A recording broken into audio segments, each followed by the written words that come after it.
오늘 말씀 보겠습니다. 마태복음 5장 27절입니다. 또 간음하지 말라 하였다는 것을 너희가 들었으나. 지난 시간까지는 세 번에 걸쳐서 출애굽기 20장 14절이 10계명 중 7번째 계명인 간음하지 말라라는 말씀을 중심으로 구약 성경에서 말하는 간음, 음행, 행음에 대해서 살펴보았습니다. 그러면 오늘부터는 예수님이 산상설교에서 말씀하신 마태복음 5장 27절부터 32절까지의 간음에 대한 단락의 말씀을 기본으로 하여 성경의 여러 곳에서 다양하게 언급하고 있는 간음과 관련된 내용을 자세히 살펴보도록 하겠습니다. 본문에 간음하지 말라가 헬라어로 우, 모이, 큐오이고 히브리어로는 로, 나프라고 했습니다. 그리고 말라는 헬라어 우로 이게 절대 부정을 의미합니다. 그러니까 간음은 절대로 해서는 안 된다는 말입니다. 그러면 간음이 뭐라고 했습니까? 간음하다라고 번역이 된 라프라는 단어의 잠값은 하나님의 말씀, 진리를 아래 것으로 이 세상의 것으로 율법으로 말하다라는 의미로 이것이 간음이고 우상숭배라고 했습니다. 그런데 성경에서 말하는 이 간음을 세상의 윤리 도덕적인 개념으로 생각하고 이 간음을 부도덕한 것으로 여기고 몰래 하면서 들키지 않으려고 하지요. 그러나 성경에서 말하는 간음은 세상의 윤리 도덕적인 개념이 아니라고 했습니다. 그러면 세상에서 말하는 국어사전에서의 간음의 뜻이 뭐라고 했습니까? 비혼인 관계에 있는 남녀의 부정한 성관계라고 합니다. 쉽게 말해서 혼인관계가 아닌 모든 성관계는 간음이라는 것입니다. 그러면 국어사전에서 말하는 간음은 혼인관계가 아닌 자와 성관계를 맺는 것이라 했는데 이것을 영적으로 해석하면 우리 남편이 되게 오신 그리스도를 자신의 남편으로 알지 못하고 예수라는 율법의 남편 아래서 율법과 연합하고 하나가 되어 자기의라는 행위의 열매를 맺는 삶을 살게 되는 것으로 이것이 진짜 남편인 그리스도가 볼 때 율법과 간음하는 음란한 여자가 되는 것입니다. 그래서 율법의 행위 아래서 그 행위의 강압과 억압을 받으며 행위의 노예로 살게 되는 것입니다. 이 행위를 율법의 저주라고 하는 것입니다. 그러면 간음하지 말라 하였다는 것을 너희가 들었으나 라는 구절을 분석해 보면 간음하지 말라라는 것은 앞에서 말씀드렸고요. 여기서 하였다라고 번역이 된 단어가 레오라는 단어로 이 단어의 사전적인 뜻은 말하다입니다. 그러면 어떤 말입니까? 레오는 하나님이 진짜 우리에게 주시려는 진리의 말씀입니다. 그런데 그게 보이지도 들리지도 않으니까 무엇으로 줍니까? 레고로 줍니다. 그러면 레오와 레고라는 단어의 차이점이 무엇이라고 했습니까? 레오의 명사형은 레마이고 레고의 명사형이 로고스입니다. 그러니까 레오는 하나님이 진짜 우리에게 주시려는 진리의 말씀이고 레고는 이 땅의 것으로 보이고 들리게 준 말입니다. 하나님이 주시고자 하는 레오는 소리가 없는 말입니다. 원래 말이라는 것은 소리가 있지요. 그런데 소리가 없는 말, 모양도 없고 들리지도 않는 말로 전하시는데 그러면 소리도 없고 모양도 없으니까 전달할 수가 없네요. 그래서 소리가 있고 들리는 말인 레고로 주시는 겁니다. 구약에서는 보이지도 들리지도 않는 하나님의 말씀을 아마르라고 합니다. 히브리어 아마르가 헬라어로 레오, 레마, 진리입니다. 그런데 눈에 보이는 것, 들리는 것, 소리가 있는 말이 히브리어로 다바르이고 이게 헬라어로 레고 로고스로 율법입니다. 그런데 간음하지 말라를 레오로 말씀하셨죠. 그러니까 보이지도 들리지도 않는 말 레오를 보이는 들리는 말인 간음하지 말라 레고로 말했으니까 그러면 간음하지 말라 레고를 레오, 레마, 아마르로 들어야 하는 겁니다. 이 아마르라는 단어를 이것을 나눠보면 M과 렛시로 이렇게 나눌 수가 있어요. M이 뭡니까? 알레프와 mem이죠. 알레프는 하나님이고 mem은 말씀이니까 이 M이 하나님 말씀으로 이게 어머니라는 뜻이라고 있죠. 그리고 레쉬는 이게 시작하다라는 자음입니다. 그러니까 아마르는 어떤 겁니까? 어머니로 시작하다, 하나님의 말씀으로 시작하다로 진리입니다. 그러니까 갈라디아서 4장 26절에 오직 위에 있는 예루살렘은 자유자니 곧 우리 어머니라는 말씀과 히브리서 12장 22절에 그러나 너희가 이른 곳은 시온산과 살아계신 하나님의 도성인 하늘의 예루살렘과 천만 천사와 라는 말씀을 연결하면 이렇습니다. 그러니까 위에 있는 예루살렘, 하늘의 예루살렘, 하나님의 도성인 하나님의 성전, 진리 성전을 어머니라고 합니다. 그게 자유자 진리입니다. 그런데 하나님의 성전이 뭐라고 했어요? 아부, 아버지죠. 알레프와 베이트, 하나님 성전입니다. 따라서 어머니 M, 하나님의 말씀과 아버지 아부, 하나님 성전은 같은 거예요.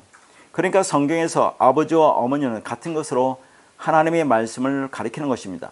그 어머니, 하나님의 말씀이 위에서 오는 약속입니다. 그 약속, 어머니 하나님 말씀, 진리 성령이 내 안에 들어오면 내가 하나님의 성전, 아부, 아버지가 되는 것입니다. 자, 이런 말씀이 고린도전서 3장 16절에 있죠. 이 말씀은 뒤에서 다시 보기로 하겠습니다. 그런데 하나님의 진리를 알라고 보이는 성전을 주셨는데, 그런데 그것으로 그 안에 있는 담긴 진리를 깨닫지 못하면, 다시 말해서 그 성전을 통해서 내 안에 진리를 담지 못하면, 즉 내가 하나님의 말씀은 어머니가 되지 못하면, 그래서 하나님의 성전이 되지 못하면 부모가 되지 못하는 거니까 자, 나를 낳지 못하는 겁니다. 그러므로 내가 진리를 모르고, 다시 말해서 어머니, 아버지, 부모가 뭔지 모르고 교회에 다닌다고 하면서 아무리 열심히 신앙생활을 한다 해도 그건 말씀이 없는 것으로 그게 가늠하는 것입니다. 자, 이 말씀은 다시 뒤에서 자세히 설명하도록 하겠습니다. 그러니까 가늠하지 말라 하였다가, 가늠하지 말라가 우 모이큐어이고 하였다가 레오입니다. 자, 그러니까 가늠하지 말라 우 모이큐어는, 가늠은 절대로 해서는 안 된다고 지금 뭘로 말합니까? 레오라고 하는 거죠. 그러니까 이 레오, 진리를 깨닫게 하기 위해서 가늠하지 말라라고 레고로 말한 거예요.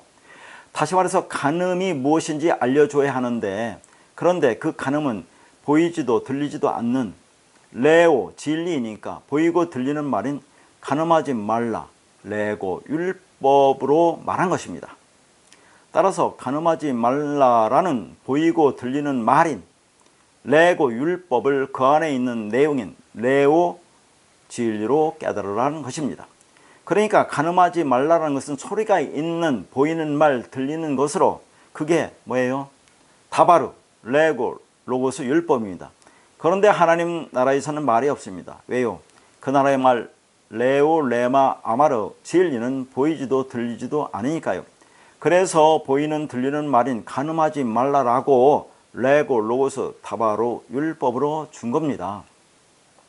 그리고 너희가 들었으나에서 듣다가 아쿠오로 자연스럽게 들려준 대로 들었다는 것입니다.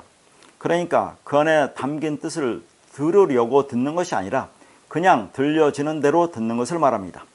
이게 세상의 말이니까 자연스럽게 들리는 것입니다. 다시 말해서 너희가 들었으나가 너희 것으로 들었다는 것입니다. 너희 것인 율법으로 가늠하지 말라를 들은 것입니다. 지금 예수님이 제자들에게 너희 것으로 들었다고 말씀하시는 거죠. 그냥 그렇게 들었다는 것입니다. 아마르, 레오, 레마로 듣지 못하고 다바르, 레고, 로고스로 그냥 자기 말로 들은 것입니다. 그래서 오늘날 교회에서도 하나님 말씀을 세상의 윤리 도덕적인 개념의 말로 보고 듣고 그리고 그렇게 가르치고 있는 것입니다. 그러니까 이 말씀을 그냥 문자 그대로, 껍데기로, 성경 말씀을 검은 활자대로 보고 듣고 행하면 그게 진짜 간음이라는 것입니다. 다시 말해서 하나님이 말씀하시는 간음을 세상의 간음이라는 개념으로 들으면 그게 진짜 하나님이 말씀하시는 간음인 것입니다. 그런데 간음하다, 모이큐의 시제가 미래 시제입니다. 지금 이 말씀을 듣고 있는 제자들은 현재 있죠. 그리고 지금 우리도 현재의 말씀을 듣고 있습니다.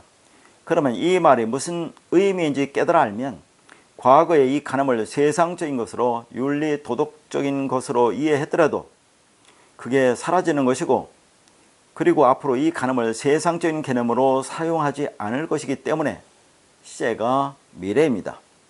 그리고 간음하다, 모이큐오가 모이코스라는 단어에서 왔습니다. 이 단어가 정을 통하는 자, 간음하는 자의 뜻입니다. 그런데 이렇게 한글 성경에서 번역한 것을 우리는 문자 그대로 알고 사용하고 있습니다. 그러나 모이코스라는 단어가 변절자라는 뜻이 있습니다. 변절자, 배교자는 하나님을 떠나는 것을 말합니다. 다시 말해서 하나님이 진리를 떠나는 것이 배교입니다. 그게 하나님을 대적하는 마귀 사탄이라고 했죠. 그러니까 성경에서 간음은 하나님이 진리를 떠나는 것을 말합니다. 그래서 성경을 보면 하나님이 이스라엘에게 너희가 왜 나를 떠나느냐고 묻습니다. 그런데 이스라엘이 뭐라고 합니까? 우리가 언제 하나님을 떠났습니까? 라고 하죠. 우리가 성전을 떠난 적이 없고 하나님을 떠난 적이 없는데, 하나님을 섬기지 않은 적이 없는데 왜 우리 보고 떠났다고 합니까? 라고 말합니다. 그러나 하나님을 떠났다는 것은 진리를 떠났다는 것으로 그게 간음이란 말입니다. 그런데 이스라엘 백성들은 간음의 의미를 몰랐으니까 우리는 하나님을 떠난 적이 없다고 말하는 것입니다. 그들은 성전에서 열심히 희생제사를 드리면서 하나님을 섬겼습니다. 그러나 하나님을 떠난 적이 없다고 말하는 그들에게 하나님은 너희는 나를 떠났다라고 말합니다. 그게 간음이라고 말씀하십니다. 그래서 하나님을 떠날 수가 없는 상태가 되면, 다시 말해서 하나님의 말씀을 진리로 깨달으면, 즉 하나님의 언약의 성취가 되어 그 법, 말씀이 내 안에 새겨져서 그 말씀과 내가 하나가 되면 그러면 간음은 끝이 나는 겁니다. 그러니까 구약에서 행한 이 동물의 희생제사는 예수의 희생적 죽음을 의미하는 것으로 그것을 통해서 그리스도 진리를 깨달으라는 것입니다. 다시 말해서 예수의 죽음을 통해서 그리스도 진리를 알라는 말입니다. 그래서 구약의 동물의 희생제사는 신약에서 예수의 죽음으로 완성이 되는 것입니다. 히브리서 10장 10절에서 12절과 14절입니다. 이 뜻을 따라 예수 그리스도의 몸을 단번에 들이심으로 말미암아 우리가 거룩함을 얻었노라. 제사장마다 매일 서서 섬기며 자주 같은 제사를 드리되 이 제사는 언제나 죄를 없게 하지 못하거니와 오직 그리스도는 죄를 외여 한 영원한 제사를 드리시고 하나님의 우편에 앉으사 그가 거룩하게 된 자들을 한 번의 제사로 영원히 온전하게 하셨느니라. 이 말씀 보면 구약에서 제사장이 매일 섬기며 드리는 동물의 희생제사와 신약에서 예수 그리스도의 단번에 드려진 십자가의 죽음인 희생제사를 비교하여 설명하고 있습니다. 그러니까 구약에서 제사장이 매일 드린 동물의 희생제사는 인간의 죄를 없게 하지 못한다고 합니다. 그래서 예수 그리스도가 이 땅에 오셔서 한 번에 드려진 십자가의 희생적 죽음을 통해서 우리 죄를 사해 주었다고 합니다. 그런데 이런 말씀을 가지고 오늘날 교회라고 하는 곳에서는 뭐라고 가르칩니까? 그렇게 예수님이 이 땅에 오셔서 많은 고난과 고통을 당하시고 십자가에서 죽어서 모든 죄를 사해 주었으니 그 예수의 십자가의 죽음을 믿으면 사람의 모든 죄가 용서받아서 구원받는다고 가르치고, 그리고 교인들도 그렇게 믿고 있습니다. 그러니까 아담과 하와가 지은 원죄 있죠. 이 원죄가 우리가 이 땅에 태어날 때 가지고 나온다고 하죠. 이 원죄와 사람이 태어나서 지은 자범죄 등 모든 죄, 다시 말해서 과거와 현재와 미래의 모든 죄가 전부 용서받는다고 하는 것입니다. 그런데 이들이 말하는 죄는 이 땅의 개념의 죄를 말하고 있습니다. 그러면 성경에서 말하는 죄가 뭐라고 했습니까? 여러 번 말씀드렸죠. 죄라고 번역된 단어 하마르티아는 부분이 아닌 것을 죄라고 합니다. 그러니까 하나님이라는 부분과 나라는 부분이 같지 않는 것을 죄라고 하는 거예요. 다시 말해서 하나님은 진리인데 내가 비진리면 그러면 부분과 부분이 서로 다르니까 그걸 죄라고 하는 것입니다. 따라서 내가 하나님 진리에 의해서 진리를 깨닫고 진리가 되면 그러면 하나님이란 진리와 나라고 하는 진리가 같으니까 부분과 부분이 짝이 되어 연합하여 하나가 되는 것입니다. 그러면 그게 죄가 멀리 떠났다, 아피엠이 죄를 용서받았다고 하는 것입니다. 그게 구원입니다. 그러면 자, 세상에서 말하는, 다시 말해서 국가와 사회에서 정한 죄와 윤리 도덕적인 죄는 죄가 아닙니까? 그것도 당연히 죄예요. 그러니까 이러한 죄는 성경에서 말하는, 다시 말해서 구원과는 관계는 없는 건 죄지만, 그러나 그것도 죄인 것이죠. 그래서 이 말씀을 오해하고 곡해해서 방종의 길로 가는 사람들이 있습니다. 그러면 이 세상에서 말하는 국가와 사회에서 정한 죄와 윤리도덕적인 죄는 마음대로 지어도 되는 것이냐 하는 거예요. 거듭 말해서 국가와 사회에서 정한 죄와 윤리도덕적인 죄는 우리 구원과는 관계없는, 성경에서 말하는 죄는 아니지만 그런 죄를 범하면 법이 정한 형벌을 받기도 하고 심하면 가정이 파괴되기도 합니다. 그러면 지금 우리가 살펴보고 있는 것이 간음이죠. 그런데 성경에서 말하는 간음은 이 세상에서 말하는 윤리도덕적인 간음은 아니지만, 그러나 그것을 범하면 사회적으로 많은 비난을 받지 않습니까? 몇 년 전에 이 나라에도 간통죄가 폐지되었습니다. 그래서 간음을 해도 법적인 제재는 받지 않지만 이혼의 사유가 되죠. 그래서 오늘날 많은 사람들이 이 간음으로 인해서 이혼을 하고 있습니다. 그런데 요즘은 젊은 부부도 이 간음으로 인해서 이혼한 부부가 많다고 합니다. 그래서 그러한 내용을 다루는 TV 프로그램도 있지요. 그러면 그 이혼으로 발생하는 문제가 뭡니까? 사회적으로 비난을 받는 것은 차치하고 어린 자녀들에게 심각한 정신적 피해와 고통을 주고 있습니다. 자녀의 양육권은 누가 가질 것인가? 그러면 양육비는 얼마로 할 것인가로 당사자들도 심적인 고통이 크죠. 그러나 문제는 어린 자녀들은 한부모 가정에서 자라게 되어 인성에 문제가 되고, 그리고 나중에 재혼하는 경우에는 의붓아버지와 계모 밑에서 양육받게 되는, 정신적으로도 성격에도 영향을 줄 수가 있는 것입니다. 따라서 이 세상에 말하는 죄도 당연히 범하면 안 되겠지요. 그러나 우리가 이 진리를 깨달았던지 몰랐던지 이러한 죄를 범할 수가 있는 겁니다. 다시 말해서 이 진리를 알았다고 해서 이 죄를 범하지 않느냐는 거예요. 우리가 진리를 깨닫고 진리가 되었다고 하지만 이 땅에서 여전히 육을 입고 사는 동안에는 그 육신적인 율법적인 선악구조 속에서 모든 것을 선악으로 판단하며 유욕적인 욕망인 탐심과 탐욕으로 인하여 살 수밖에 없는 것이고, 그러한 삶 속에서 우리는 계속해서 이 땅의 죄라고 하는 죄의 증상들이, 죄의 부스러기들이 나오는 것입니다. 그래서 우리는 끊임없이 그 진리 안으로 들어가서 그 말씀과 하나가 되어야 하는 겁니다. 그래서 여기서 말하는 히브리서 10장에서 말하는 예수 그리스도가 단번에 드려진 희생 제사로 죄가 사여졌다는 것을 뭐라고 합니까? 우리가 거룩하게 되고 온전하게 되었다고 하죠. 그러니까 이 땅에서 말하는 죄가 사여지면 우리가 거룩하게 되고 온전하게 되느냐는 거예요. 그러면 우리가 거룩해지고 온전하게 된다는 말이 무슨 뜻입니까? 예수님이 산상설교에서 말씀하고 있는 계명의 결론에서 뭐라고 말씀하십니까? 다시 말해서 사랑의 계명의 결론이 뭐냐는 거죠. 자, 마태복음 5장 48절에 그러므로 하늘에 계신 너희 아버지의 온전하신 것 같이 너희도 온전하라고 합니다. 그러니까 사람이 어떻게 하늘에 계신 아버지의 온전하신 것 같이 온전할 수 있겠습니까?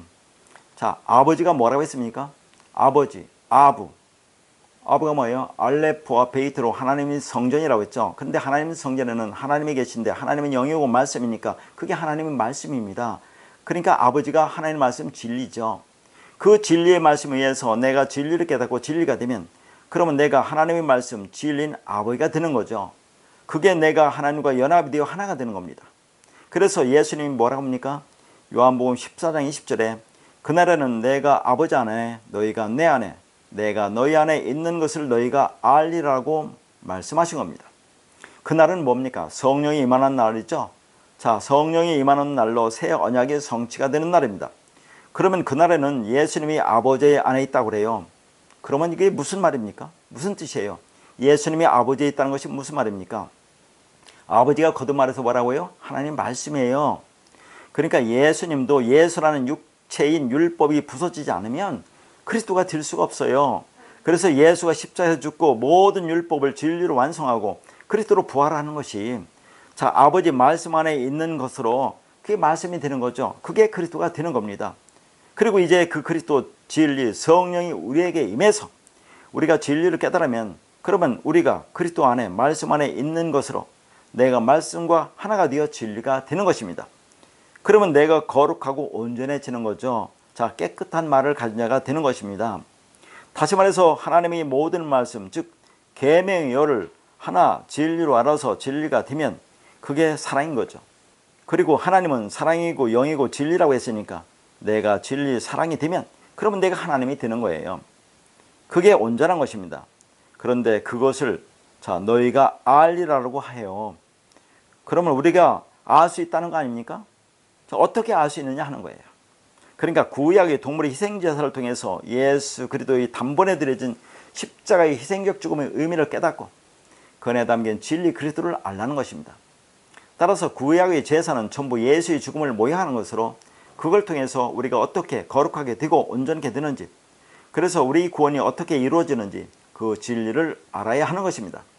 따라서 예수의 죽음을 통해서 그리스도를 알아야 하는 거죠. 그런데 오늘날 교회에서는 예수가 십자가에서 죽으시고 우리 모든 죄를 사해 주었기 때문에 그 예수의 죽음을 믿으면 구원받는 것이라고 말합니다. 그런데 그 예수가 왜 십자가에서 죽으셔야 했는지 그 의미를 알지 못하고 그냥 그대로 예수가 나의 죄를 위해서 죽었다고 하면서 그 죽음을 그대로 믿고 행하면 그게 간음입니다. 그러면 지금부터 마태복음 15장에 나오는 간음과 음란이 무엇을 말하는지를 살펴볼 텐데요. 말씀의 연결을 위해서 1절부터 보도록 하겠습니다. 마태복음 15장 1절에서 3절입니다. 그때에 바리새인과 서기관들이 예루살렘으로부터 예수께 나와 이르되 당신의 제자들이 어찌하여 장로들의 전통을 범하나이까? 떡 먹을 때 손을 씻지 아니하나이다. 대답하여 이르시되 너희는 어찌하여 너희의 전통으로 하나님의 계명을 범하느냐. 자, 2절을 보니까 장로들의 전통이 나오는데 이 장로들의 전통이 무엇입니까? 하나님이 주신 율법의 세부 세칙까지 만들어서 지키라고 하는 율법적 행위들입니다. 그것이 여기서 떡을 먹을 때 손을 씻으라고 하는 그들의 정결 예식입니다. 그러니까 이들은 정결 예식을 육체적인 의식으로 행하고 있어요. 그런데 성경에서 씻는다는 것은 진리를 의미하는데 그걸 이들은 육체적인 것으로 행하고 있는 것입니다. 자, 그래서 바리새인과 서기관들이 예수님의 제자들이 씻지 않고 먹는다고 비난을 하고 있습니다. 그런데 왜 제자들이 씻지 않았을까요? 그들이 장로들의 전통인 정결 예식을 몰랐을까요? 다 알았겠죠. 그런데 예수님이 일부러 씻지 않으니까 제자들도 예수님과 똑같이 행동을 한 것입니다. 자, 그러니까 주님이 손을 씻는 행위를 하지 않은 것은 깨끗하게 한다는 것이 진리를 말하는 것이지 육체적인 행위가 아니기 때문입니다. 그러니까 장로들의 전통이라는 정결 예식은 그게 육체적인 의식으로 하나님의 계명을 범한다고 말하고 있습니다. 자, 3절에서 하나님의 계명이 자 여기서 계명이라고 한 단어가 호엔톨레입니다. 엔톨레 이게 단수예요. 그러니까 진리입니다. 그리고 범하다가 파라바에누란 단어로 옆길로 가다 넘어가다입니다. 그러니까 육체적으로 행하는 정결 예식은 진리 길이 아니라 옆길로 가는 비진리라는 것입니다. 다시 말해서 진리를 넘어가는 율법적인 행위를 말합니다. 그러니까 그들은 율법을 철저하게 지킨다고 손을 씻는 정결 예식을 행하고 있는데 그런데 그게 너희가 하나님의 계명 진리를 범하는 것이라고 하고 자, 뒤에 나오는 6절에서는 하나님 말씀을 폐하는 것이라고 주님이 말씀하고 있어요. 그런데 하나님은 그 계명, 그 진리를 어떻게 주셨습니까? 눈에 보이는 육적인 것으로 주었습니다. 하라 하지 말라로 육신적인 행위, 율법적인 행위, 법으로 주었습니다. 그런데 하나님은 그런 육체적으로 손을 씻는 율법적인 행위를 너희가 왜 내 계명을 범하고 있니? 폐하고 있느냐라고 말씀합니다. 이게 무슨 말입니까?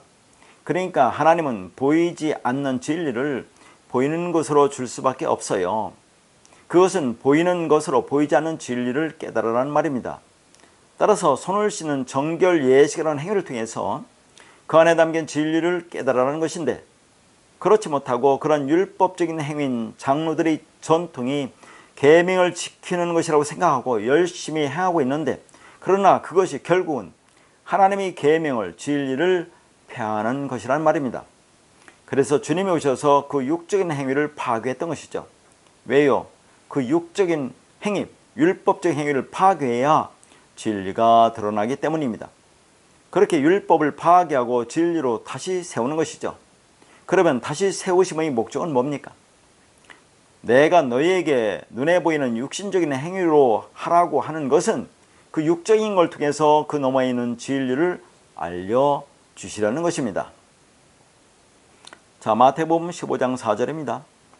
하나님이 이르셨으되 네 부모를 공경하라 하시고 또 아버지나 어머니를 비방하는 자는 반드시 죽임을 당하리라 하셨거늘. 자, 여기에 부모를 공경하라는 말이 나옵니다. 그런데 왜 부모를 공경하라는 이 말씀이 여기에 붙어서 나오느냐는 것이에요. 그러니까 손을 씻는 정결 예식과 부모를 공경하는 것이 무슨 관계냐 하는 거죠. 손을 씻는 정결 예식인 율법적 행위가 하나님의 계명을 범하는 것이고, 부모를 공경하는 것이 무슨 뜻인지 모르고 율법적으로 행하면 그게 하나님 말씀을 폐하는 것이 되기 때문입니다. 그러면 자, 부모를 공경하라는 말씀이 어디에 처음으로 나옵니까? 출애굽기 20장 12절에 네 부모를 공경하라. 그러면 네 하나님 여호와가 네게 준 땅에서 네 생명이 길리라로 10계명 중 5번째 계명입니다. 이 말씀은 전에 살펴보았습니다. 그런데 오늘은 간문과 관련해서 보도록 하겠습니다. 자, 그러면 부모를 공경하라는 말이 무슨 뜻이라고 했습니까? 히브리어로 부는 자, 아부로 하나님의 성전이라는 뜻이고, 모는 M으로 하나님의 말씀이라는 뜻입니다.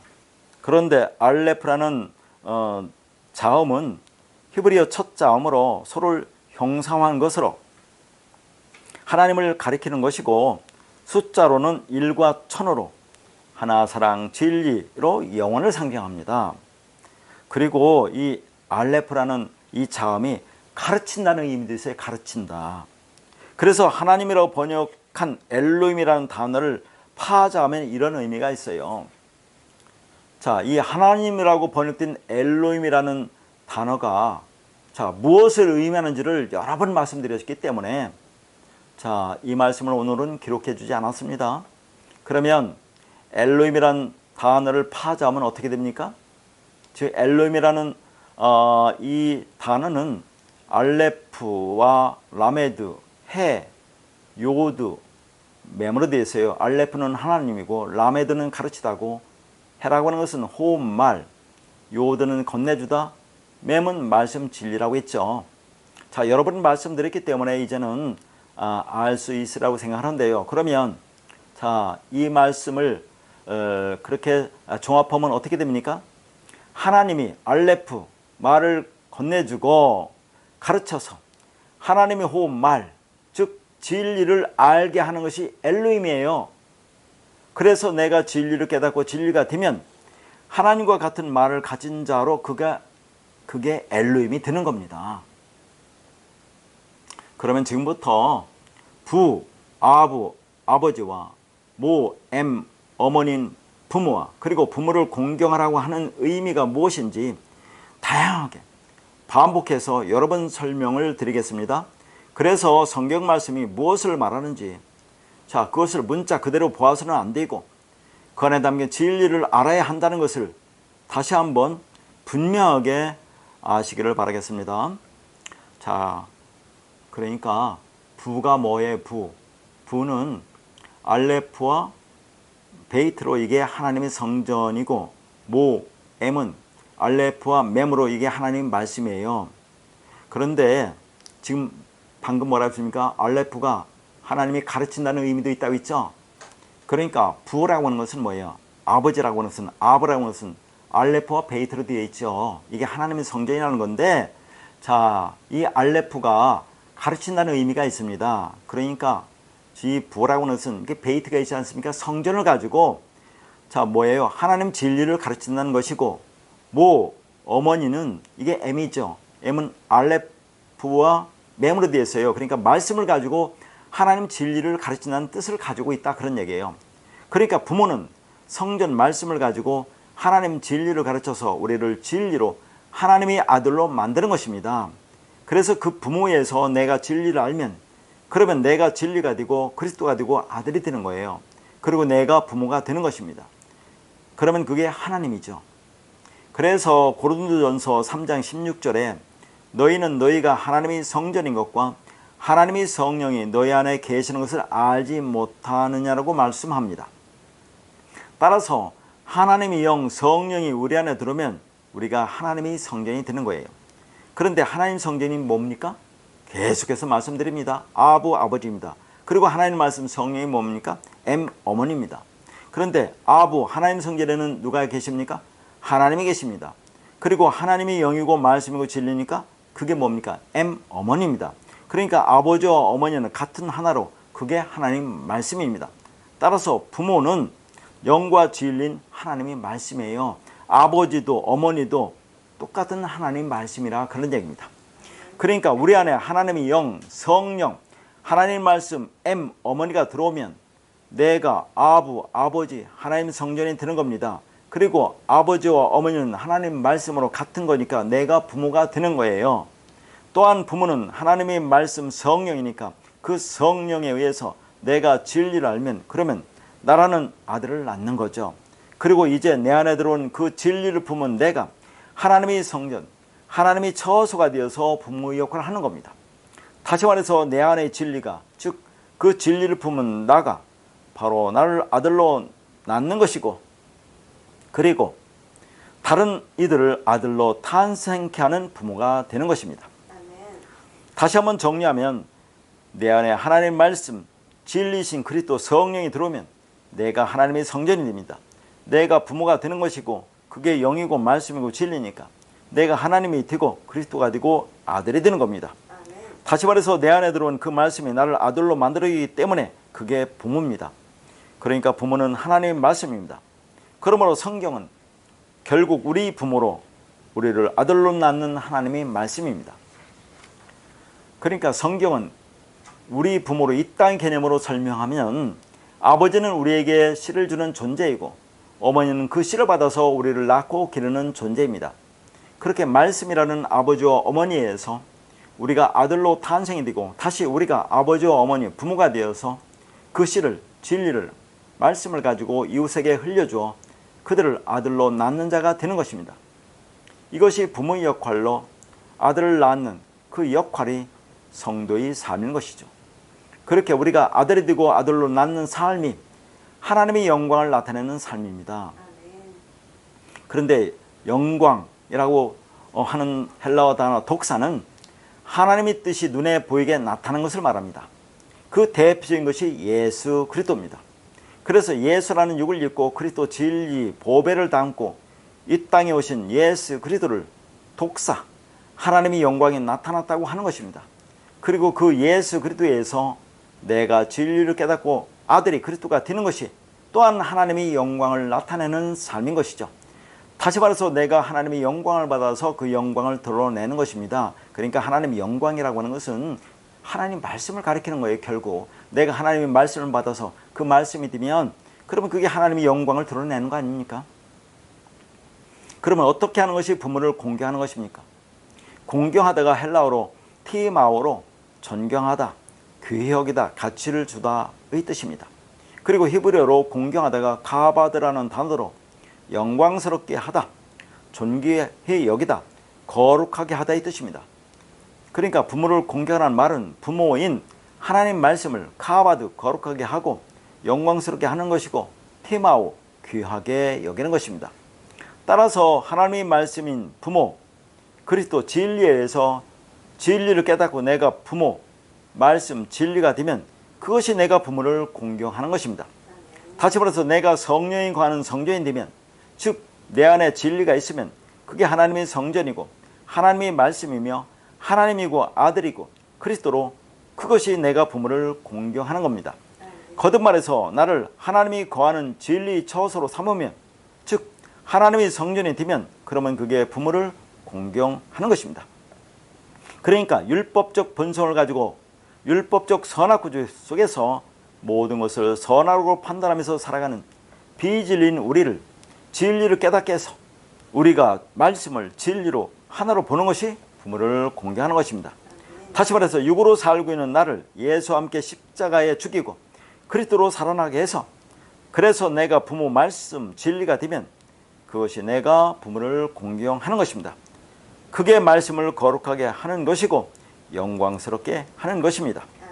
따라서 우리 부모로 오신 진리의 말씀이신 예수 그리스도에 의해서 겉힌 말 율법 안에 담긴 진리의 말씀, 언약의 말씀을 깨닫고 내가 진리가 되면 그러면 그게 아들이 되고 부모가 되는 것입니다. 그러면 그것이 부모, 진리의 말씀을 공경하는 것입니다. 그게 내가 하나님 말씀을 존귀하게 여기는 것이고 거룩하게 하는 것이고 영광스럽게 하는 겁니다. 그러면 그게 내가 하나님께 영광을 받는 것이고 내가 하나님께 영광을 돌리는 겁니다. 그러므로 성경이 말하는 아비와 어미, 부모는 우리를 거듭나게 하는 진리의 말씀을 의미하는 것입니다. 그러니까 십계명의 5번째 계명인 네 부모를 공경하라 그리하면 네 생명의 길이라는 말씀은 육신의 부모를 공경하면, 즉 육신의 부모에게 효도하면 이 땅에서 장수의 복을 받는다는 그런 말을 하는 것이 아니에요. 성경은 유교의 인의예지 사상을 가르치는 도덕적 묘안입니다. 인의예지가 뭡니까? 사람이 마땅히 갖춰야 할 4가지 성품으로 어질고 의롭고 예의 바르고 지혜로워야 한다는 것으로 성경은 그런 것을 말하는 것이 아닙니다.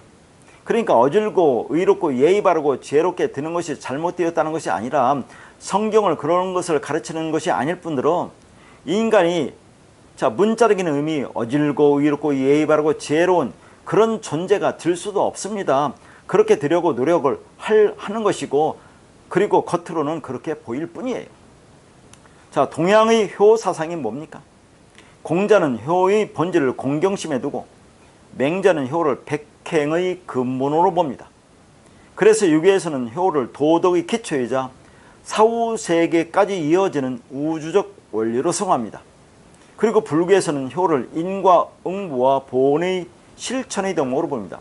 그러면 성경에서 부모를 공경하는 말씀을 유교와 불교의 개념인 문자적으로 본다면 기독교가 다른 종교와 무슨 차이가 있느냐는 거죠. 그러니까 초등학교의 도덕책에 나와 있는 부모에게 효도라는 유교 사상을 성경에 기록했겠느냐는 것입니다. 그러나 부모를 효도하는 것은 인간의 보편적이고 기본적인 도리인 것이죠. 거듭말해서 이 말씀은 육신의 부모를 공경하면 이 땅에서 장수한다는 것을 말하는 것이 아니에요. 우리가 어떻게 거듭납니까? 우리는 이 땅에 육을 입고 율법적 본성을 가지고 태어납니다. 그런데 그런 상태로는 그 나라에 들어갈 수가 없습니다. 그래서 거듭나야 하죠. 어떻게 거듭납니까? 말씀으로 거룩한 시 그리스도에 의해서 거듭납니다. 베드로전서 1장 23절에는 너희가 거듭난 것은 썩어질 씨로 된 것이 아니요 썩지 아니할 씨로 된 것이니 살아있고 항상 있는 하나님 말씀으로 되었느니라. 요한복음 3장 3절과 5절은 예수께서 대답하여 이르시되 진실로 진실로 네게 이르노니 사람이 거듭나지 아니하면 하나님 나의 나라를 볼 수 없느니라. 사람이 물과 성령으로 나지 않으면 하나님 나라에 들어갈 수 없느니라고 말합니다. 그러면 이 두 말씀은 같은 말씀을 하고 있어요. 베드로전서 1장에서 말하고 있는 거듭난다는 것이 아나겐너입니다. 아나라는 것은 위로인데 존재적 위로라는 그런 의미예요. 그리고 겟나고 나타니까 거듭난다는 것은 위로 낳는다는 것이고, 요한복음 3장에 나오는 거듭난다는 것은 아노땐 겟나오입니다. 아노땐이라는 것은 위로부터라는 뜻이고 겟나오는 나타니까 위로부터 낳는다는 거예요. 그러니까 베드로전서 1장이나 요한복음 3장에서 말하는 거듭난다는 것은 같은 말이에요. 아나겟나오나 아노땐 겟나오는 위로 난다, 위로부터 나는데 그것을 베드로전서 1장 23절에서는 뭐라고 그래요? 썩지 않을 씨로 된다고 했죠. 썩지 않을 씨, 그리스도, 진리 말씀으로 된다고 했죠. 그것을 살아있고 항상 있는 하나님 말씀이라고 하고, 요한복음 3장 5절에서는 뭐라고 합니까? 물과 성령으로 난다고 했죠. 물과 성령이 뭡니까? 물, 피, 성령은 하나라고 했죠. 그리스도 진리 말씀입니다. 그러니까 우리가 거듭난다는 것은 하나님의 말씀, 진리에 의해서 우리가 진리를 깨닫고 진리가 되면 그게 거듭나는 거죠. 다시 말해서 부모라는 하나님의 말씀에 의해서 내가 부모가 되면 그게 거듭나는 거예요. 그러니까 하나님의 말씀, 물, 피, 성령, 진리는 우리 부모가 되는 거예요. 그러니까 씨, 그리스도, 진리, 하나님의 말씀을 우리 안에 간직하면 그게 생명이라는 구원의 내용을 말하는 것이지 윤리 도덕적인 경전의 이야기가 아닌 것입니다. 그러므로 우리를 생명 있게 하는 부모는 항상 살아있는 하나님의 말씀, 진리, 그리스도입니다. 그러니까 10계명 중 5번째 계명을 문자 그대로 보고 그렇게 부모를 공경하면, 효도하면 장수의 복을 받는다고 하면서 열심히 행하고 있는 것이, 그게 율법의 저주 아래에 있는 것입니다. 그게 간음이에요. 그런데 오늘 말씀의 제목이 뭡니까? 부모를 공경하지 않는 것이 간음이라고 했어요. 그러면 이게 무슨 말입니까? 서로 모순되잖아요. 그러나 결국 같은 말입니다. 잘 구분하셔야 돼요. 그러니까 부모를 공경하면, 육신의 부모에게 효도하면 장수의 복을 받는다고 하면서 이 말씀을 율법적으로 보고 열심히 행하고 있는 것이, 그게 간음이에요. 그리고 그렇게 이 5번째 계명을 문자적으로 보고 육신을, 부모를 공경하는 것이, 그게 하나님의 뜻이고 진리라고 생각하는, 그게 바로 부모를 공경하지 않는 것으로 간음이다, 그 말입니다. 이게 모순된 게 아니라 같은 말이라는 얘기예요. 그러니까 자, 부모를 공경하면, 육신 부모를 공경하면, 효도하면, 자, 우리가 장수의 복을 받는다고 그렇게 한단 말이죠. 네 생명의 길이라, 네 부모를 공경하면 네 생명의 길이라는 것을 육신의 부모에게 효도하고 공경하면 우리가 장수의 복을 받는다고 하는 것은 뭐예요? 자, 그건 하나님 말씀을 알지 못하는 거 아닙니까? 그 안에 담긴 하나님 진리 말씀을 모르기 때문에 그렇게 하는 거 아니에요. 그러니까 결국은 같은 말에다 하는 거죠. 자, 거듭 말해서 부모를 공경하는 것이 뭐라고 했습니까? 부모는 하나님 말씀으로 우리 부모로 오신 진리신 예수 그리스도에서 율법 안에 담긴 진리 말씀을 깨닫고 내가 진리가 되면, 그러면 그게 부모를 공경하는 겁니다. 그러면 그것이 부모 진리 말씀을 공경하는 거잖아요. 그런데 그 부모를 공경하라는 말을 문자적으로 보면 그게 부모를 공경하지 않는 것으로 간음이라, 그 말이에요. 같은 말이 모순이라 같은 말이다, 그 말입니다. 그러니까 부모를 공경하라는 말을 문자적으로 율법적으로 보고 열심히 행하면 우리가 그게 장수의 복을 받는다고 하는 것은, 그게 뭐예요? 그게 간음 아닙니까? 그런데 그게 그런 말이 아니지 않습니까? 부모라는 것은 하나님의 말씀이니까, 자, 하나님의 말씀이 내가 되지 않으면, 그 말씀에서 내가 진리를 깨닫고 진리가 되지 않으면 그게 부모를 공경하지 않는 거라니까요. 그럼 그게 간음이라는 그런 말을 하고 있는 겁니다. 그러니까 육신의 부모에게 효도하는 것이 잘못되었다는 건 아니죠. 부모에게 효도하는 것은 사람으로서 근본적이고 보편적인 가장 중요한 도리입니다. 그러나 이 말씀을 육신의 부모를 공경하는 것이 진리라고 생각하고 행하고 있는 것이 율법의 저주 아래에 있는 것이란 말입니다. 그리고 이 말씀이 진리라면 부모에게 효도하는 사람은 한 사람도 예외 없이 전부 장수해야 하는데, 그렇습니까? 그런데 이 땅에서 부모에게 효도한 모든 사람이 장수의 복을 누리지 못했다면, 그러면 그건 진리가 아닌 거네요. 그러니까 이 말씀을 진리라고 생각하고 그렇게 문자적으로 율법적으로 행하는 것이 간음이다, 그런 얘기입니다. 따라서 하나님 말씀을 문자 그대로 드러난 대로 겉힌말로 보고 그것이 하나님의 뜻과 마음인 진리라고 생각하고 열심히 행하는 그런 율법의 저주 아래서 간음하고 있는 우리를 구원하기 위해서 하나님이 6이라는 날 동안에 말씀으로 섬겨서 완성하고 일곱으로 죽고 그리스도 씨로 우리에게 와서 그 씨를 주고 말씀으로 길러서 우리가 진리를 깨닫고 진리가 되어 아들이 되면, 그러면 그것이 부모, 말씀, 진리를 공경하는, 거룩하게 하는, 영광스럽게 하는 겁니다. 그런데 그렇게 되지 않으면 그게 간음인 것이죠. 자, 정리하면 나를 부모로 받아들이는 것이 부모 공경입니다. 다시 말해서 내가 부모가 되는 것이 부모 공경이에요. 그러면 하나님 여호와가 네게 준 땅에서 네 생명의 길이라 라고 하죠. 여기에서 하나님 여호와가 준 땅은 뭡니까? 이 세상의 땅적 성전, 율법의 성전으로 온 내가, 자, 그 말씀에서 부모, 진리 성전이 된 것을 말합니다. 그리고 여기에서 자, 생명의 날이 길리라고 해서 생명이 나오죠. 이 생명이라는 것은 창세기에 나오는 그 날 있죠, 날, 욤, 그것이 날, 낮, 빛, 진리, 생명이라고 있어요. 그걸 가리키는 겁니다. 그러니까 이 말은 우리가 진리를 깨닫고 진리 성전, 하나님 성전, 부모를 공경하는 자 되면 생명이라는 날, 욤이 길다는 거죠. 그게 영생으로 영원한 생명을 살게 된다는 말씀입니다. 그러니까 우리가 하나님 말씀을 진리로 깨닫고 부모를 공경하는 자로 우리 자신을 그리스도로 믿으면, 그 믿음을 가지면 우리가 영원한 능력과 신성인 하나님과 하나님 것을 믿음으로 가졌기 때문에 영원한 생명으로 살게 될 것이라는 말씀입니다. 그러나 이것은 예수 그리스도와 함께 죽는 자에게만 주어지는 은혜입니다. 그러니까 우리가 이 말씀을 지식적으로 알았다고 되는 것이라고 생각하면 안 되는 것이죠. 따라서 내가 예수와 함께 죽는다는 것이 무슨 의미인지를 깨닫고, 즉 나의 율법적 선악구조, 옛자, 율법적 자, 육신의 생각, 육적 욕망인 탐심, 탐욕을 예수와 함께 십자가에 못 박아 버려야 합니다. 그리고 그렇게 죽고 그리스도와 함께 살아나면 그게 부모가 되고 진리가 되는 것입니다. 그러나 이 땅에서는 여전히 육을 입고 나의 욕망을 따라 살 수밖에 없기 때문에 우리는 끊임없이 그 진리 안으로 들어가야 하는 것이죠. 그래서 이제는 진짜 진리로, 진리 성전으로, 말씀으로 사는, 즉 말씀과 하나가 되어 부모를 공경하는, 존귀하게 여기는 거룩한 존재가 되어야 하는 것입니다. 그런데 우리가 어떻게 그렇게 될 수가 있느냐는 거죠. 베드로전서 3장 20절에서 21절입니다. 그들은 전에 노아의 날 방주를 준비할 동안 하나님이 오래 참고 기다리실 때에 복종하지 아니하던 자들이라. 방주에서 물로 말미암아 구원을 얻은 자가 몇 명뿐이니 겨우 8명이라. 물은 예수 그리스도께서 부활하심으로 말미암아 이제 너희를 구하는 편이 곧 세례라. 이는 육체의 더러운 것을 제하여 버림이 아니요 하나님을 향한 선한 양심의 간구니라. 20절에 보면 노아의 방주에서 물로 말미암아 구원을 얻었다고 하죠. 물로 말미암아가 뭐라고 했습니까? 물에 의해서라고 있어요. 그걸 21절에 뭐라고 합니까? 세례라고 하는 구원하는 표로 주었다고 그래요. 자, 여기서 물은 노아의 홍수이고 그걸 세례라고 합니다. 그러면 성도는 세례에 의해 구원을 얻게 된다는 말이죠. 그러면 무엇을 세례라고 합니까?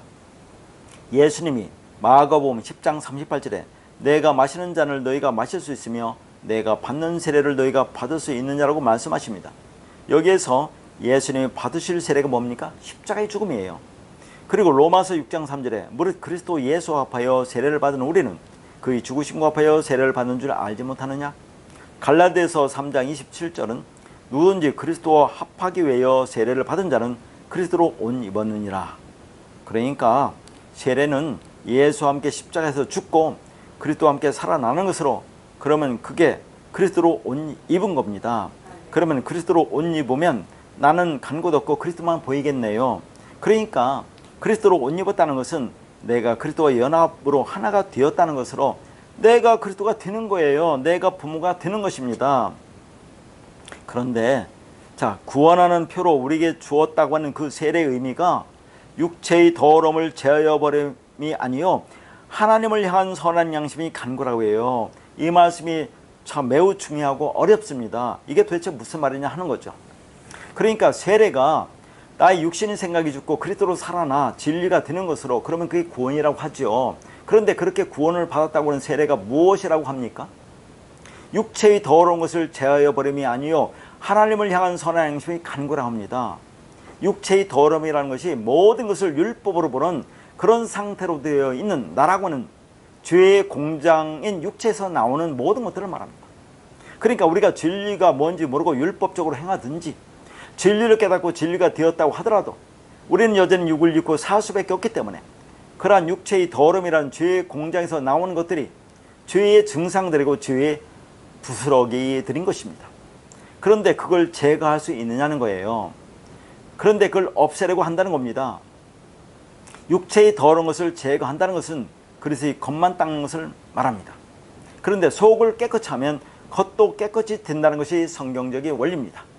그래서 하나님을 향한 선한 양심의 간구가 속을 깨끗이 하는 것이에요. 자, 여기서 하나님이 그냥 배우십니다. 그런데 유일하신 그 하나님을 가리킬 때는 호데우스라고 관사를 붙여요. 그러나 호라는 관사가 없으면 그냥 신이 된 인간을 말합니다.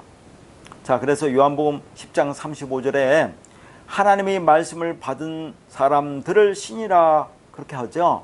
여기서 하나님의 말씀을 받다는 것이 기노마이로 디다라는 얘기입니다. 하나님의 말씀에 의해서 내가 하나님의 말씀이 되면 그걸 신이라고 했어요. 우리들을. 여기서 신이라는 것이 데우스입니다. 그냥 데우스. 이게 복수예요. 그러니까 신들이라는 얘기죠. 그러니까 뭔가 하나님께 간구하는 것으로 생각이 드는데 예수가 그리스도로 부활하여 우리에게 영으로 오심으로 내가 신이 되고 아들이 되고 그리스도가 되었죠. 그리고 하나님을 향한에서 향한이 에이스라는 전치사로 뭐뭐으로라는 뜻이 있어요. 그러니까 신됨으로 인하여 그 신으로서 선한 양심을 간구한다는 그런 말이에요. 그런데 개역 한글에서는 간구한다는 것이 아니라 찾아간다라고 번역을 했습니다. 간구한다라고 번역이 된 에페로테마라는 단어는 성경에서 딱 한 번 여기에 나옵니다. 그런데 이 단어는 질문으로 간구한다는 뜻이에요. 그러니까 선한 양심을 질문하며 간구한다가 되는 거예요. 그러면 선한 양심이 뭡니까? 여기서 선은 아가토스로 절대적이고 완전한 선인 하나님을 가리키는 단어입니다. 그러니까 자, 여기 하나님을 향한 선한 양심의 간구에서 앞에 나오는 하나님은 그 하나님이 아니고 그 말씀을 깨달은 신진 존재인 우리를 가리키는 것이고, 자, 앞에 그 뒤에 나오는 선이 이게 진짜 하나님을 가리키는 거죠. 진짜 선, 아가토스라는 하나님 진리를 가리키는 겁니다. 그리고 양심은 시네이 데시스로라는 단어로, 이 양심은 자, 그 안에 담긴 의미는 더불어 알다, 함께 보다라는 뜻이에요. 그러니까 선한 양심은 선 진리신 하나님과 함께 보는 것, 하나님과 같은 시각을 갖는 것입니다. 그러므로 선한 양심이 간구한 것은 영이신 하나님과 같은 마음이 되는 것, 즉 진짜 진리가 되기를 질문하면서 찾아간다는 말입니다. 따라서 선한 양심은 도덕적 양심이 아니에요. 사람의 양심은 누구나 태어날 때부터 가지고 나온 것으로 불완전한 것인 율법을 말합니다. 그래서 인간의 양심은 로마서 2장 15절에서 하나님의 율법을 증거하는 것으로 그 마음에 새긴 율법의 행위를 나타낸다고 합니다.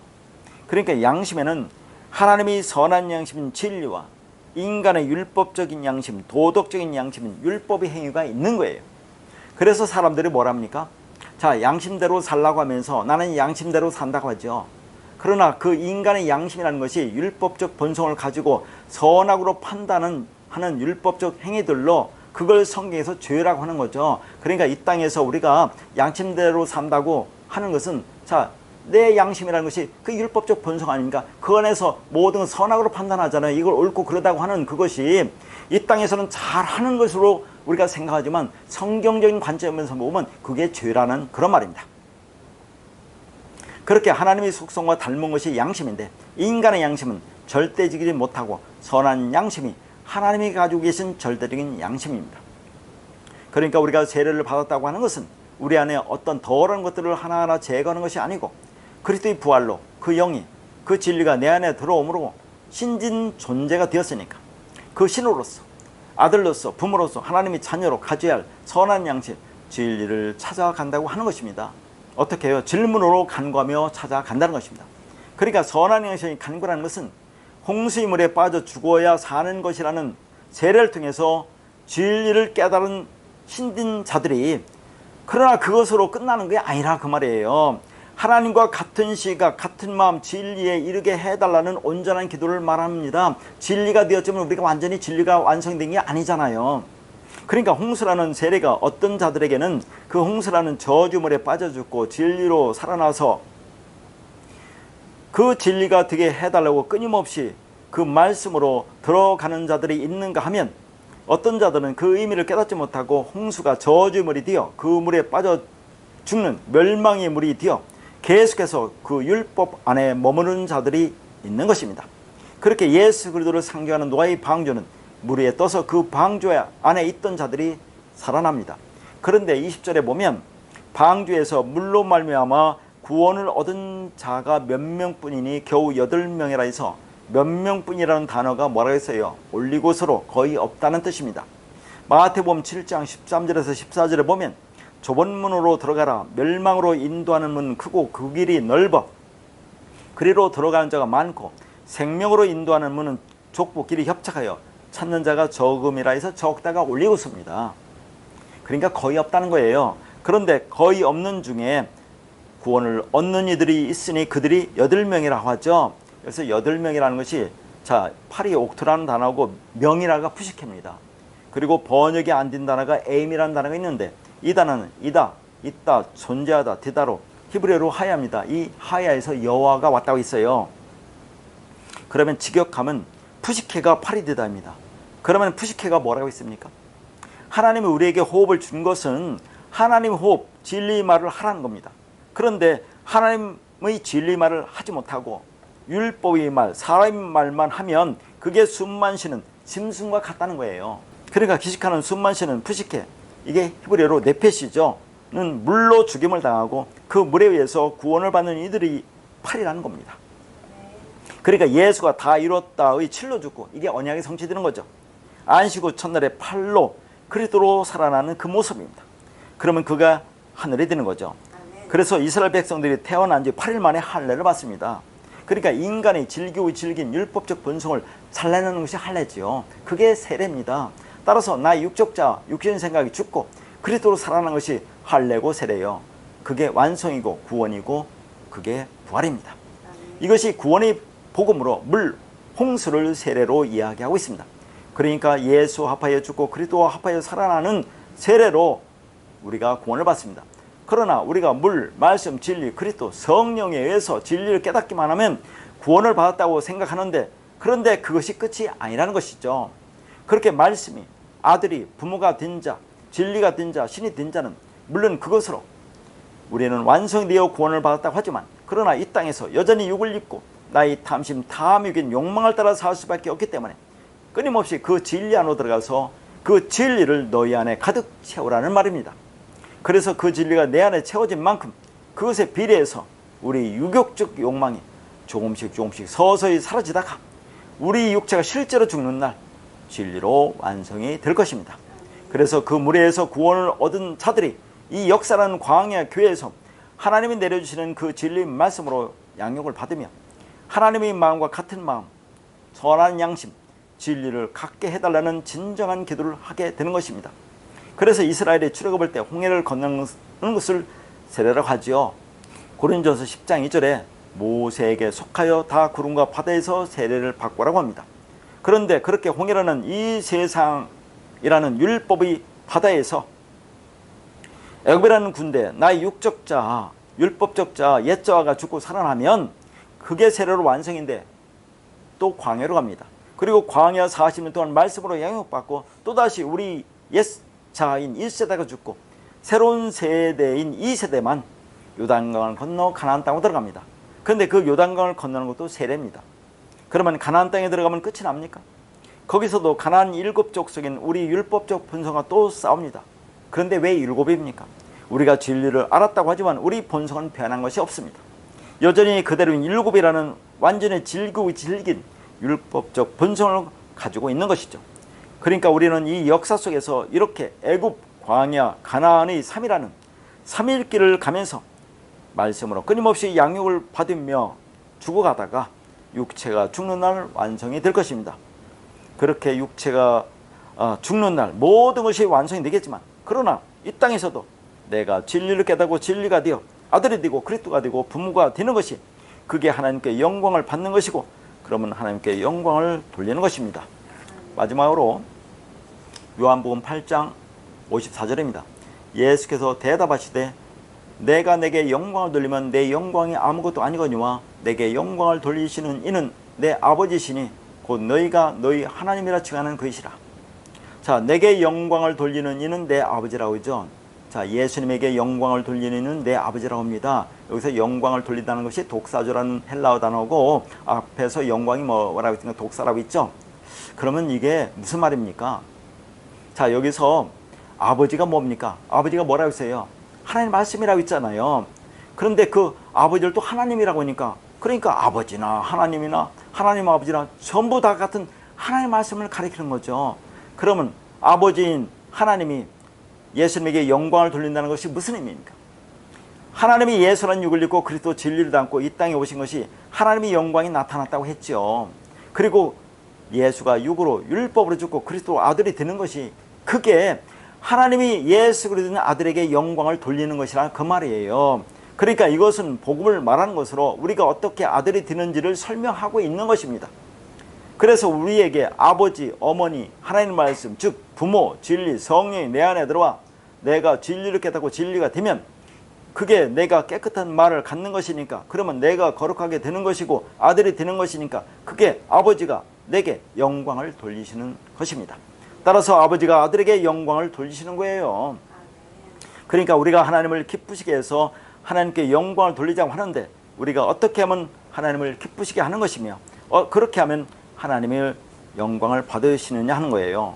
그러므로 우리가 예수와 함께 죽고 그리스도로 살아나면, 다시 말해서 그 그리스도 성령에 의해서 내가 진리를 깨닫고 진리가 되면 그게 하나님이 기뻐하시는 것이고, 그게 하나님의 말씀을 거룩하게 하는 것이고, 그게 하나님께 영광을 돌리는 겁니다.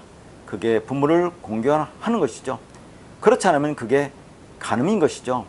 제가 말씀은 마태복음 15장 1절부터 20절까지를 준비했는데 벌써 시간이 많이 지났기 때문에 그 뒤에 말씀은 다음 시간에 보도록 하겠습니다.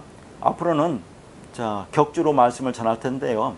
한 주는 말씀을 전해서 영상으로 올리고, 그 다음 주는 지역 소모임에서 그렇게 말씀을 나누도록 하겠습니다.